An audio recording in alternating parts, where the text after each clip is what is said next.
Well बाबा लोग कैसे हो। तो फ्रॉम सीजन 4 एपिसोड 5 ने ऑफिशियली क्लियर कर दिया है कि फ्रॉम का गेम अब सिर्फ मॉन्स्टर वर्सेस ह्यूमन वाला नहीं रहा। अब पूरा town psychological warfare, reincarnation memories, ancient entities और हिडन रिचुअल सिस्टम की तरफ मूव कर रहा है। क्योंकि इस एपिसोड में जो स्केरक्रोज डॉल्स, सायरन सॉन्ग, सोफिया का मैनिपुलेशन और जेड की मशरूम ट्रिप के थ्रू रिवील हुआ है, उसने एक बहुत बड़ा पैटर्न एक्सपोज कर दिया है। और क्या पैटर्न है वो, यही तो आगे वीडियो में आपको पता चलेगा। एंड नाउ सबसे डेंजरस बात यह है कि यह मॉन्स्टर से बाहर नहीं है, अब टाउन खुद लोगों के दिमाग के अंदर घुसना स्टार्ट कर चुका है, जो कि मॉन्स्टर से भी खतरनाक इंसान होने वाले हैं। तो करते हैं ब्रेकडाउन, क्योंकि एपिसोड 5 काफी ऑसम था और ढेर सारी हिडन डिटेल्स कैरी करता है फॉर द फ्यूचर स्टोरी। बहुत मजा आया एपिसोड 5 में। सबसे पहले बात करते हैं एपिसोड के सबसे बड़े माइंड ब्लोइंग सेक्शन पर, जेड। बाबा जेड का पूरा मशरूम सीक्वेंस सिर्फ हेलुसिनेशन नहीं था, वो रीइंकार्नेशन मेमोरी एक्सकवेशन रिचुअल था। बॉयड और जेड शेरिफ कैबिन में वेट कर रहे होते हैं कि मशरूम किक इन करे और इंस्टेंटली स्पाइडर अपीयर होने लगते हैं। अब स्पाइडर्स को इग्नोर मत करो, ये रिकरिंग मोटिव बन चुका है। Z Capricorn safe word choose करता है। सरफेस लेवल पर कैप्रिकॉर्न एक रैंडम सेफ वर्ड लगता है। कैप्रिकॉर्न को हम मकर राशि से भी रिप्रेजेंट करते हैं, लेकिन कैप्रिकॉर्नस कॉन्स्टलेशन का कनेक्शन ग्रीक गॉड पैन से जोड़ा जाता है, जो म्यूजिक, मैडनेस और वाइल्डनेस का सिंबल माना जाता था। और इंटरेस्टिंगली जेड का पूरा आर्क भी वायलिन, हेलुसिनेशन, जंगल और साइकोलॉजिकल केओस के अराउंड रिवॉल्व कर रहा था, जो हमने देखा एपिसोड 5। दैट्स व्हाई पॉसिबल है कि ये वर्ड रैंडमली नहीं बल्कि सबकॉन्शियसली चूज किया गया है। और जेड का वायलिन कनेक्शन ऑलरेडी एस्टैब्लिश्ड है, मतलब म्यूजिक यहाँ की बन रहा है, कोइंसिडेंस नहीं।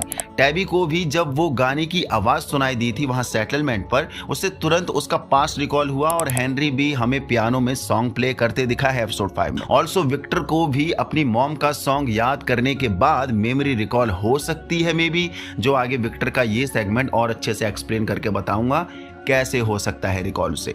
अब इंपॉर्टेंट बात देखो, जेड क्लूज को एक्टिवली फॉलोज करता है, दिस वे साइन को गाइड की तरह यूज करता है जो वो कैबिन से बाहर जंगल में जाता है तब। सो ये भी फ्रॉम का पैटर्न है, टाउन आंसर्स डायरेक्टली नहीं देता, छोटे छोटे हिडन क्लूज या साइंस के थ्रू देता है, जो अभी तक हम देखते आ रहे हैं सीजन 1 से सीजन 4 तक, पर धीरे धीरे सही डायरेक्शन की तरफ गाइड भी करता है। वुड्स में यंग जेड अपीयर होता है, सेम ट्यून प्ले करते हुए वायलिन में, जो उसे मदर की डेथ वाले दिन प्ले की थी, और शायद यही ट्यून सीजन 3 के एंड में प्ले करी गई थी वायलिन में अपने जेड भाई के द्वारा। उसके बाद टैबिथा और अपने जेड भाई को पूरी मेमोरी, मतलब बहुत कुछ मेमोरी रिकॉल हुई थी, जहां से सब कुछ स्टार्ट हुआ था वो सारी चीज। तो ये वायलिन टून काफी इंपॉर्टेंट होने वाली है इन फ्यूचर ऑल्सो। मतलब ट्रॉमा ही गेटवे है, जितना ज्यादा फ्लैशबैक मेमोरी से ट्रॉमेटाइज हो गए उतना मेमोरी रिकॉल होगी। फ्रॉम रिपीटेडली पेन को मेमोरी अनलॉक मैकेनिज्म की तरह यूज करता है। And then one eyed skull holder Z को अपीयर होता है, जो उसे ब्लड पिलाता है। यंग जेड वॉर्न करता है मत पियो, मेमोरीज एक्टिव हो जाएंगी, वो भी पेनफुल मेमोरीज, पर वो पी लेता है अंत में। और उसके बाद बिगेस्ट रिवील स्टार्ट होता है। मल्टीपल वायलिन प्लेयर्स देखने को मिलते हैं, जो कि ये सब जेड के ही प्रीवियस रिइंकार्नेशंस हैं, जो उसने खुद अपने मुंह से कबूल किया है। और ये थ्योरी हम बहुत पहले से बनाते आ रहे थे कि ये सब जेड के ही रिइंकार्नेशंस वर्जन होंगे। ये क्रिस्टोफर है, ये वन आइड स्कल होल्डर है, ये वर्ल्ड वॉर सोल्जर है, और ये दबा कुचला इंसान। और सबको ह्यूमंस ने मारा था, मॉन्स्टर्स ने नहीं। मतलब जेड की असलियत और टैबी की असलियत जब सभी के सामने आती होगी प्रीवियस वर्जन्स में, मे बी टाउन के लोग फिर इन्हें ऐसे ब्लेम करते होंगे कि तुमने उस समय ये सब रोका क्यों नहीं, और अब हम सब तुम्हारी वजह से बार बार फंसते जा रहे हैं। और फिर ये फ्रस्ट्रेशन जेड के ऊपर निकलता होगा। मींस बहस बहस में मॉब लिंचिंग हो जाती होगी, भीड़ कब इन पे टूट जाती होगी और ये अंत में मारे जाते होंगे। So this changes everything. मतलब टाउन का सबसे बड़ा डेंजर शायद क्रिएचर नहीं है, ह्यूमंस खुद होने वाले हैं, और हैं भी शायद, क्योंकि यही तो टाउन ये देखना चाहता है कि कितनी ह्यूमैनिटी इन ह्यूमंस के अंदर स्टिल बची है। क्योंकि जब कर्स लगा था तब इन्होंने अपनी ह्यूमैनिटी खो दी थी अपने ही बच्चों को सैक्रिफाइस करके, और यही चीज टाउन इनसे एक्सपेक्ट कर रहा है, मे बी बार बार यहाँ लाकर, कि इनकी ह्यूमैनिटी मुझे एक बार देखने को मिल जाए। और यही टैबिथा का फेथ यंग जेड ने वर्स देन डेथ बताया है। मतलब टैबी ऐसा क्या फेस करने वाली है यहाँ इस टाउन में? क्या टैबी के सामने फिर से सैक्रिफाइस वाली नौबत आ जाएगी, जहां उसे किसी एक बच्चे को खोना पड़ सकता है, मे बी अपने दोनों में से किसी एक बच्चे को। और सबसे बड़ा क्लू एंडिंग में मिलता है, क्योंकि जेड का विजन फाइनली उसे स्टोरी सेट के अंदर एक हिडन डोर तक ले जाता है। फिर वो गेटवे पासेज और फिर टनल्स के अंदर उसी गेट के थ्रू जाते हैं और अल्टीमेटली उस क्लियरिंग तक पहुंचते हैं जहां स्माइली का रीबर्थ हुआ था सीजन 3 के एंड में जो देखा था। लेकिन अब उस जगह पर एक ग्रेव बनी हुई है और उस ग्रेव के around 7 rocks perfectly circular formation में रखे हुए हैं। ये 7 स्टोन्स बिल्कुल रैंडम प्लेसमेंट नहीं लगते। फ्रॉम रिपीटेडली सिंबल्स और पैटर्न्स यूज करता है, जो कि इस सिंबल को तो ये अब दिखा ही नहीं रहे हैं जो जेड को सीजन 1 में आया करते थे। ये रूट से बना हुआ एक अलग ही टाइप का सिंबल, जिसके बाद जेड ये मिस्ट्री सॉल्विंग एटीट्यूड में घुस चुका था कि आखिर ये है क्या, जबकि इसका जवाब अभी तक नहीं मिला है। एंड जस्ट लाइक जेड, अब जेड भी भूल चुका है। सिर्फ मैं चाहता हूं कि इस साइन के बारे में हमें बताया जाए कि ये क्यों ही दिखाया गया था, ऐसा क्या बिल्डअप दे रखा है जिसको अनफोल्ड अभी तक किया ही नहीं है। बाकी ये सर्कुलर फॉर्मेशन में जो 7 स्टोन्स देखने को मिल रहे हैं, ये एक रिचुअल मार्कर की तरह सील हो रहा है। पॉसिबल है हर स्टोन एक फील्ड साइकिल रिप्रेजेंट करता होगा, मे बी, या 7 सैक्रिफाइस चिल्ड्रन जो हम जानते हैं, जिसे हम देख भी चुके हैं सीजन 2 में, जेड भी देख चुका है। इन सातों पत्थर के ऊपर आंकोई किड्स लेटे हुए थे जिन्हें यहाँ सैक्रिफाइस किया गया था। या 7 रीइंकार्नेशन अटेम्प्ट्स का भी साइन हो सकता है, जो थ्योरी हमने प्रीवियस वीडियो में भी बनाई थी कि अगर ये जेड और टेवी का 6th अटेम्प्ट है और 7वें अटेम्प्ट के बाद ये लोग फेल हो जाएंगे और 7वें अटेम्प्ट तक ही ये टाउन इनको मौका दे रहे हैं और उसके बाद अगर ये फेल हुए तो इस टाउन में कर्स परमानेंटली हो जाएगा। इसलिए इनके पास टाइम वाकई में कम है, जो कि अपने बॉय इन वाइट ने भी ये चीज़ बोल रखी है कि you are running out of your time. Back to the plot. Creatures Z को ग्रेव में पुश कर देते हैं, उसे बंद कर देते हैं, जिंदा दफना देते हैं, सिंबॉलिकली बरियल बिफोर रिवर्थ। और फाइनल मोमेंट में आंकोई चाइल्ड का दिखना ग्रेव के अंदर, आंकोई बोलते हुए। एंड सबसे बड़ा ट्विस्ट, जेड फिजिकली कहीं गया ही नहीं था, पूरी ट्रिप कैबिन में ही हुई थी, बॉयड शेरिफ कैबिन में। और एंड में जेड कॉन्फिडेंटली बोलता है कि अब उसे पता है फ्रॉम विलेज से बाहर कैसे निकलना है। मीन्स बहुत कुछ उसको मेमोरी रिकॉल हो चुकी है, जो कि यस 6th एपिसोड के लिए मैं एक्साइटेड हूं कि क्या क्या उसे पता चला है, खासकर इस साइन के बारे में इसे पता चला है या नहीं चला है। सो मजा आने वाला है नेक्स्ट एपिसोड में। अब मिस्ट्रीज अनफोल्ड हो रही हैं, जो कि अच्छा भी लग रहा है देखने में, लेकिन कीमत कौन चुकाएगा इन सारी नॉलेज की? कौन मरने वाला है नेक्स्ट एपिसोड में? जेड और टेवी को बहुत कुछ याद आ चुका है, ऑल्सो मिरिल को भी कुछ नॉलेज मिली है यहाँ, तो कौन चुकाएगा इन सब नॉलेज की कीमत? क्योंकि नॉलेज कम्स एट कॉस्ट। जब पिछली बार सीजन 3 में वो छोटी सी नॉलेज आई तो जिम को मार दिया गया, एंड यहाँ तो टेवी, जेड एंड मिरिल तीनों को नॉलेज आई है, तो 3 मौत किसकी होने वाली है इन फ्यूचर? नाउ बात करते हैं रॉजर की डेथ और उन स्केयरक्रोज डॉल के बारे में, क्योंकि ये पूरा ओपनिंग सीक्वेंस सरफेस लेवल पर सिंपल हॉरर लगता है, लेकिन अंदर से ये बहुत बड़ा फॉरशैडोइंग सेटअप था। अब यहाँ एक इंपॉर्टेंट चीज नोटिस करो, रॉजर ऑलमोस्ट रोप को टच भी नहीं करता है जब ये लोग बाहर निकालते हैं इन्हें, स्केयरक्रोज को, और सबसे पहले वही मारा जाता है। एंड ऑनेस्टली मुझे लगता है ये कॉन्फिडेंस नहीं था, क्योंकि लेटर एपिसोड में स्पेसिफिकली रिवील होता है कि रॉजर ही वो इंसान था जिसने रोप डिस्कवर की थी। मतलब कनेक्शन उसका सबसे पहले इस्टेब्लिश हुआ था यहाँ, एंड अंत में स्केयरक्रोज ने ही उन्हें मारा। बाकी सीजन 4 कंटिन्यूसली ये टीच कर रहा है कि लेक के अंदर कुछ एंशिएंट या सुपरनेचुरल पावर हो सकती है, स्पेशली स्केयरक्रोज एमरजेंस के बाद। बट देखा जाए तो ये लेक कर्स टाइप फील नहीं होती। मींस इस लेक ने उन छोटी डॉल्स को मॉन्स्टर में तब्दील कर दिया। ऑल्सो वो इतने टाइम से उसी लेक में डूबी हुई थी, पर उनमें पत्थर भरने के बाद वो अचानक अलाइव कैसे हो गई? और वो भी उसी नाइट जब टेविथा को सब याद आ जाता है अचानक से। क्या उन डॉल्स को जो रस्सियों से बांधा गया था, यानी वो रस्सियों से वो स्पेल करी गई थी जो उन्हें कैद करके रखती होंगी लेक के अंदर? एंड देन टेवी को वही म्यूजिक सुनाई देता है जब वो बचपन में अपनी डॉल्स के साथ गुनगुनाया करती थी या खेला करती थी गाते हुए। उसके बाद उस बंदे ने टैबी की डॉल्स को छीन के लेक में फेंक दिया।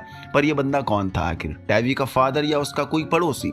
अक्सर ऐसे खड़ूस फादर होते हैं समटाइम, और जब वो मर जाता है तो वही डॉल्स जो उसका नाइटमेयर बन के परेशान करती थी वो अचानक मॉन्स्टर स्केयरक्रो में तब्दील हो जाती है। लेकिन सवाल आता है, उन डॉल्स को मॉन्स्टर डॉल में किसने बनाया? किसने उनमें कर्ज स्पेल किया? May be man in yellow और मे बी समवन एल्स। बाकी डोना उनमें से एक डॉल का चेस्ट खोलकर चेक करती है तो अंदर वूल स्टफिंग मिलती है, नॉर्मल कपड़े। और यही ध्यान से देखो तो डॉल की आउटर स्किन वेट है क्योंकि अभी उन्हें लेक से बाहर निकाला गया, लेकिन अंदर स्टफिंग ड्राई है। अब ये इम्पॉसिबल है। अगर वो डॉल्स पानी में सबमर्ज थी तो पानी अंदर जाना चाहिए था, लेकिन नहीं गया। और ये सबटल फॉरशैडोइंग है इस बात का कि टेक्निकली ये डेड ऑब्जेक्ट्स नहीं है, इनके अंदर कुछ प्रिजर्व्ड है, कुछ प्रोटेक्टेड है। डोना बोलती है कि ये स्केयरक्रोज लेक के अंदर किसी चीज को कंटेन करने के लिए रखे गए होंगे मे बी, लेकिन मुझे इंटरेस्टिंगली ये लगा कि किसी ने ये पॉसिबिलिटी डिस्कस ही नहीं करी कि शायद ये स्केयरक्रोज एक्चुअली ह्यूमंस को लेक एक्सप्लोर करने से रोकने के लिए होंगी maybe, as guardian protector, क्योंकि लेक ऑफ टीयर्स से अब यही समझ में आ रहा है और इसी टर्म को बार बार पुश करा जा रहा है पूरे सीजन 4 में। मतलब सोचो अगर लेक के नीचे कुछ हिडन स्ट्रक्चर हो, टनल का एक्सटेंशन हो, या मीन्स यहाँ से बाहर निकलने का कोई रास्ता हो जिसे ये गार्ड करते होंगे, बचाते होंगे ह्यूमंस यहाँ तक ना पहुंच पाए, और उन्होंने अंत में वही किया, मीन्स स्केयरक्रोज ने उन्हें मारना चालू कर दिया, खासकर तब जब टैबी को मेमोरी रिकॉल हुई। बाकी जिन टॉटम्स को हम ओल्ड सेटलमेंट्स पर डरावना समझ रहे थे वही एक्चुअली इन स्केयरक्रोज को डिफीट करने का जरिया है, और हमने देखा टैबी ने उन टॉटम्स से एक डॉल को मार भी दिया है।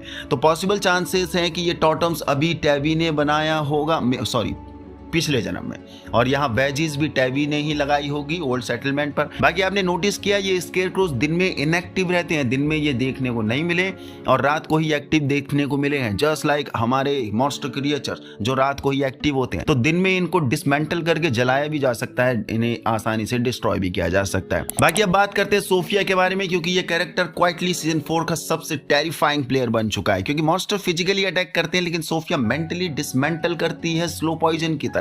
क्लिनिक में क्रिस्टी और मेरिल सोफिया को ब्रोकन रिस्ट को ट्रीट कर रहे थे, सब नॉर्मल लग रहा था। क्रिस्टी जब मेरिल को ब्रेस लाने एम्बुलेंस में भेजती है, मेरिल एम्बुलेंस में कैबिनेट खोलती है, सडनली चेन से बन जाती है और रेडियो स्क्रीम्स सुनती है, मतलब उन सभी मरे लोगों की आवाज। अब ध्यान दो, ये नॉर्मल इल्यूजन नहीं था, ये डंजन इमेजिनरी रिपीटेडली आ रहे हैं, जो हम सीजन 2 में ये मोमेंट देख चुके हैं जब जेन से जूली, मेरिल और रैंडल तीनों को ही बांध दिया गया था। वहीं हमें मार्टिन बंदा भी देखने को मिला था, जिसके बारे में स्टिल अभी कुछ नहीं पता है कि ये क्यों आया था, क्या पर्पस था इसका, मेकर्स इसको ही भूल चुके हैं। लेटर जब मेरिल सोफिया से टच होती है, डंजन इल्यूजन दोबारा ट्रिगर होता है, अनबियरेबल पेन से वो गुजरती देखने को मिलती है, सफरिंग होती है उसे, ऐसा कि जैसे मेरिल पागल सी हो गई हो या। एंड देन सोफिया जो डायलॉग बोलती है वो पूरा थियोलॉजिकल हॉरर सेटअप कर देता है। सोफिया या मेरिल को प्रॉफिट बोल देती है, chosen by God to feel everyone's pain. तो आगे जाकर मेरिल की मुसीबत क्या ऐसे बढ़ने वाली है, वो हर किसी की दर्द को महसूस करेगी, हर किसी के पेन को फील करेगी, जितना पेन उन्हें होगा उतना पेन इसे भी होगा, ये कौन सी सजा मिलेगी इसे। बाकी मेरिल यहाँ ये भी बोलती है कि शायद कोई एंशिएंट एंटिटी उनके सफरिंग्स पर फीड करती है यहाँ, और वो ये भी बोलती है कि यहाँ कोई मर जाता है तो वो कभी आज़ाद होता ही नहीं है, मीन्स मरने के बाद भी आज़ाद नहीं होता। और इस टॉपिक पर हम पहले भी बात कर चुके हैं, जो कि अभी के लिए हम यही मान रहे हैं थ्योरीज के साथ, कि जितने भी डेड पीपल्स यहाँ होंगे जो मर रहे हैं वो सब क्रोज बन के रिटर्न करते होंगे। और क्रोज का इंसिडेंट सीजन 4 में बहुत हो रहा है इस बार, जो आगे सॉलिड रिवील हो सकता है इनकी मिस्ट्री, क्योंकि वो क्रोज ही होते हैं जब इस टाउन में तुम एंटर करते हो तो तुम्हें वार्निंग साइन देकर अलर्ट करते हैं कि यहाँ से आगे मत जाओ, यहाँ से लौट जाओ वरना अंदर फंस जाओगे और बेमौत मारे जाओगे। बाकी अंत में अब कॉलोनी हाउस की तरफ देखें तो फातिमा और हेनरी के आर्क में फातिमा अभी भी अपना गोलम बना रही है, और कैनी जब फातिमा से उसके साइकिक कनेक्शन के बारे में पूछता है, फातिमा एक टेरिफाइंग चीज बोलती है। वो फील करती है कि स्माइली इवेंचुअली उसके डोर स्टेप पर आएगा एक दिन, क्योंकि वो स्माइली को फील करती है स्टिल, और आगे जाके डेफिनेटली एक ऐसा सीन दिख सकता है हमें जब स्माइली और फातिमा आमने सामने होंगे, कन्फ्रंट करेंगे, और मुझे क्यों लग रहा है कि फातिमा ही वो बंदी होगी जो इस बार स्माइली को मारेगी, यानी अपनी ही औलाद को मारेगी फातिमा। तो कनेक्शन वन वे नहीं है, वो सिर्फ स्माइली को सेंस नहीं कर रही है, स्माइली भी शायद उसे सेंस कर रहा है कहीं ना कहीं। बट मैं बहुत क्यूरियस हूँ कि ये गोलम जो बना रही है अंत में जब वो पूरा हो जाएगा ये आखिर क्या बनेगा, क्या वाकई में प्रोटेक्टर बनेगा जिसके लिए वो बना रही है फातिमा, या फिर फातिमा एक और मॉन्स्टर को बना रही है इनडायरेक्टली, जैसे जैसे स्माइली को पैदा किया वो ये से ही पैदा करेगी, खुद की मुसीबत बढ़ाने के लिए, टाउन की मुसीबत बढ़ाने के लिए। क्योंकि यही तो इस टाउन की खासियत है कि कोई भी नॉन लिविंग थिंग में वो जान भर देता है, और खासकर इविल पावर के साथ, जो हम स्केयरक्रोज को देख चुके हैं, इसका एक एग्जांपल। अब हेनरी का मेल्टडाउन देखते हैं। ऑनेस्टली पूरा इमोशनल डिस्ट्रक्शन था। विक्टर उससे काम करने की कोशिश करता है, लेकिन हेनरी कंप्लीटली सैटर्ड है, फुली अनकंट्रोल्ड है, जो दारू के नशे में पियानो भी प्ले कर रहा है, सॉन्ग भी गाता है, वही सॉन्ग और पियानो प्ले जब वो मिरांडा के साथ, यंग विक्टर के साथ कैम्पडन में अपने घर में रह के प्ले करता होगा, हैप्पी फैमिली लाइफ स्पेंड करता होगा।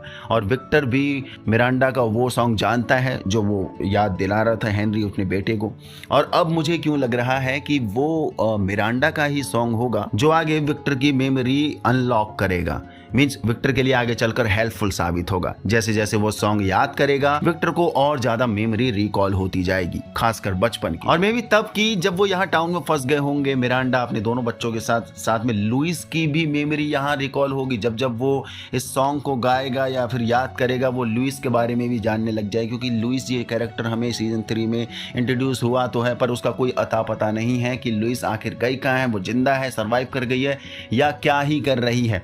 सो मे बी ये जो मिरांडा का सॉन्ग हेनरी जो अभी ट्रिगर कर चुका है, अगर ये याद आता रहेगा तो विक्टर को वो बचपन की बहुत सी चीज़ें 1978 के टाइम की बहुत सी चीज़ें याद आने लग जाएंगी और यहाँ से और भी क्लूज एंड हिंट्स आगे हमें मिलने लग जाएंगे। सो देखते हैं। ये थी अभी के लिए breakdown video for the full episode, जो भी हमें यहाँ पर पूरे एपिसोड में देखने को मिला है।